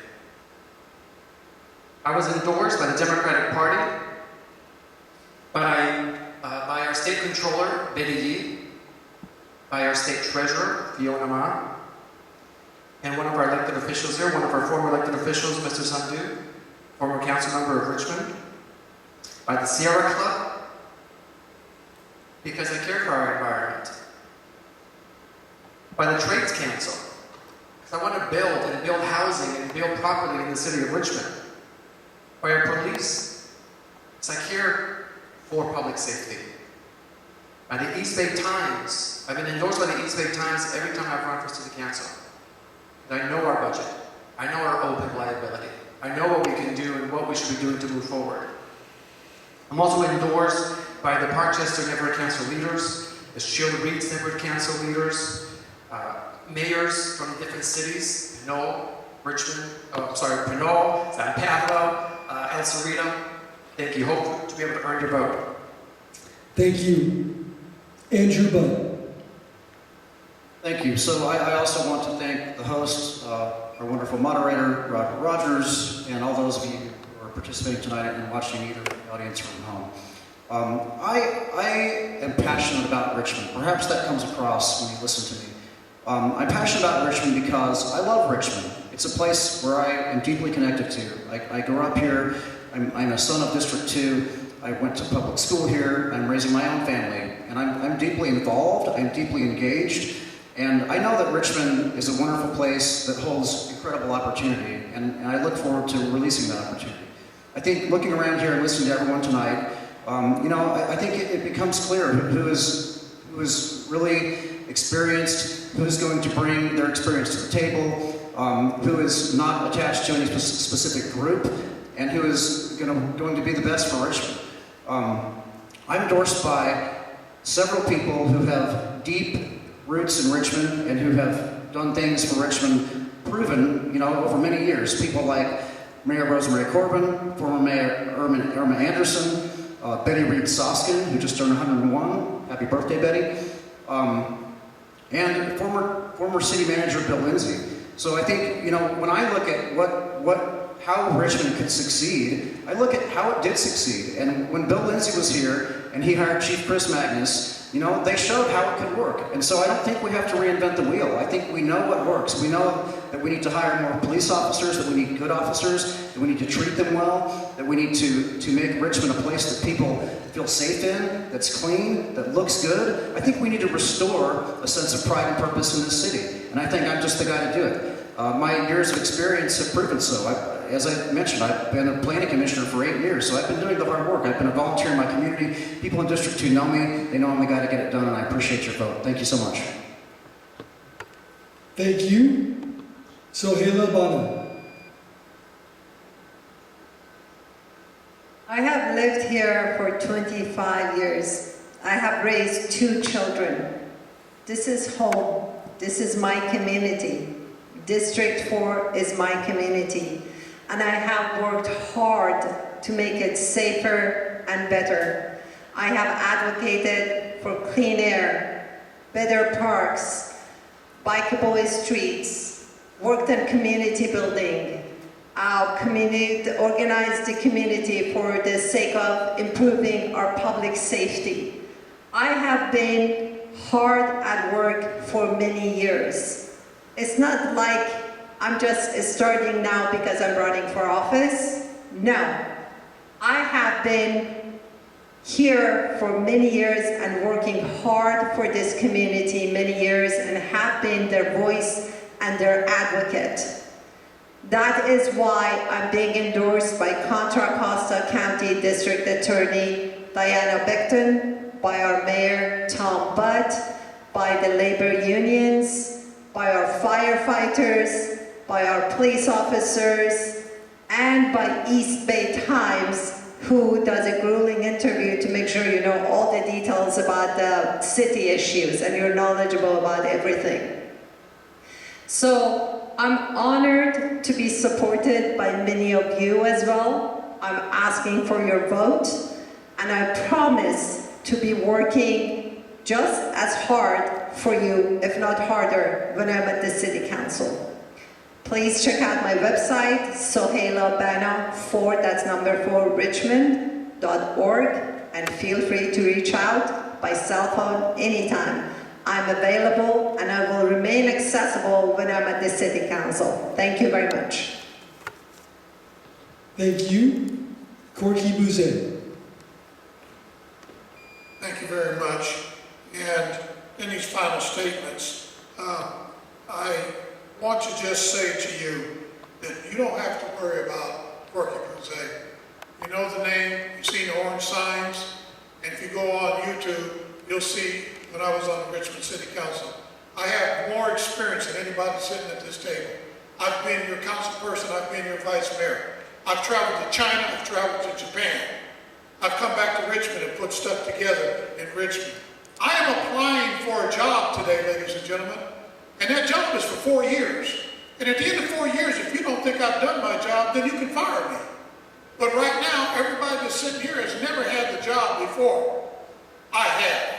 And if you, again, I'll say the same thing to you. Go on YouTube, see Corky Boozé at the Richmond City Council. I fought for the Hacienda project. The wayfinding signs that you see around this place, I sat down with Steve and we got those together so you know how to get around through Hilltop. And one of the things is, I'm over on the south side. I have to work with everybody, but right now, my heart is in the south side because for the very first time, they'll be able to have a council person of their own that they can go to. Everybody knows if you want Corky, go to Casper's Hot Dogs. Everybody knows that, and you never have to go to City Hall to see them.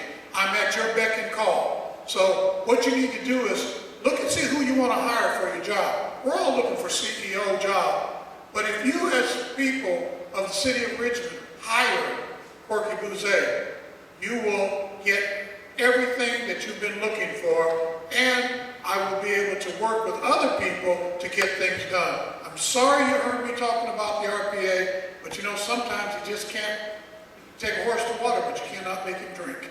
So with that, I want to say thank you to everybody, to the people that put this on, the Hilltop group, thank you.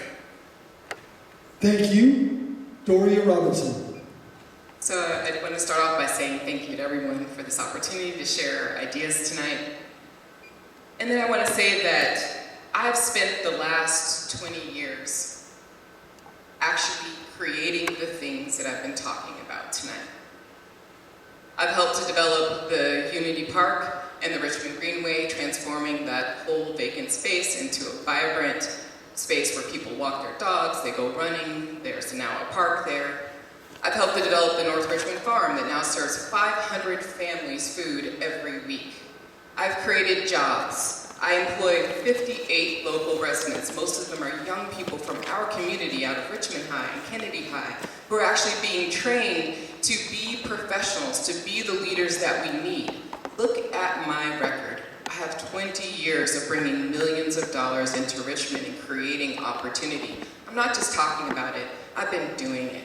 I am involved with a Veggie RX program to make sure that people who have chronic illnesses like diabetes and high blood pressure get vegetables as a prescription from their doctors at Lifelong Medical Center as a part of their medical insurance. This is the kind of work that I've been doing. And I've been doing it alongside the black and brown young people of this community, of my community. And I tell you, the reason why I haven't been an RPA member is I feel like I have already given my heart to my neighbors, to the people of this community, to the young people who are in Richmond High, who are in Kennedy High, who were like me growing up here, who needed opportunity. That's who I serve. That's my party. My neighbors who live next to me, and we talk and we hang out, that's who I fight for. Every door that I knock on, every family that tells me they want their children safe in the streets, every family that they tell me they want an opportunity for jobs, every family that tells me they want clean air, that's who I fight for. That's my party. I'm here to serve Richmond. I have so much experience that I want to bring and to make Richmond the place that I love. Thank you. Thank you, Jamin Purcell. Well, I hope that I've shown tonight that I know how the city of Richmond works, and I hope that I've shown that I share the values with my district and with the city of Richmond. I really do think we need to be looking towards the future. We need to be looking at the Green New Deal and the Blue New Deal. We need to be looking at a just transition. We can't let some businesses lord over us with fear that they will take it away. I've been working within the city, within politics for 8 years. I've worked within, as I said before, at the state level, at the county level, and at the local level, at the local level. I've been knocking now for months on over 4,000 homes. And that's why I'm endorsed by the Democratic Party, the Sierra Club, by Fiona Mom, by Mayor Gabriel Quintos, by Contra Costa County Supervisor, John Joya. You know, I could go on, but I really want you guys to know that the people that I'm going to be responsive to are the residents of Richmond. Like I said, this is the first place I've ever been able to put down roots. I have gained so much from being able to be a resident of Richmond, and I want to give back more. I've been giving for the last 8 years, and I just know that there's so much work to be done. And that's why I am the only one in my district as a corporate-free candidate. I take no developer money. There is no fear that our green spaces will be turned into some other development. I want to bring hope and I want to bring opportunity to young people who live in Richmond. And I want to put the future of Richmond first. Thank you. Thank you. That brings us to the conclusion of tonight's debate. I have some very special thank yous I want to extend once more. Thanks so much to all the candidates for your participation tonight and for addressing all of these questions so well.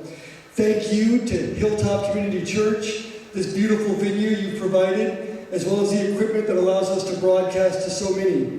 Thank you to the Fairmede Hilltop Neighborhood Council for organizing the debate and crafting the questions. Thanks especially to President of the Fairmede Hilltop Neighborhood Council. Thank you, I'm getting there. Arto, Rinteela, thank you very much for your organization. Gosney for providing the timekeeping services, so crucial tonight. Thank you so much for that. Lastly, but most importantly, thank you so much to the audience, all here and across the web, having spirited debates and discussion online as well. Lastly, I'd like to ask everyone to join me in doing 3 things in the next few months. Shop local. Whether it's for the holidays or otherwise, spend a few bucks right here in our city of Richmond. Those are direct dollars that invest in our city. Find a community service project. Do something in your town, for your neighbor, for anyone else. And lastly, don't forget to vote. Thank you very much, and good night.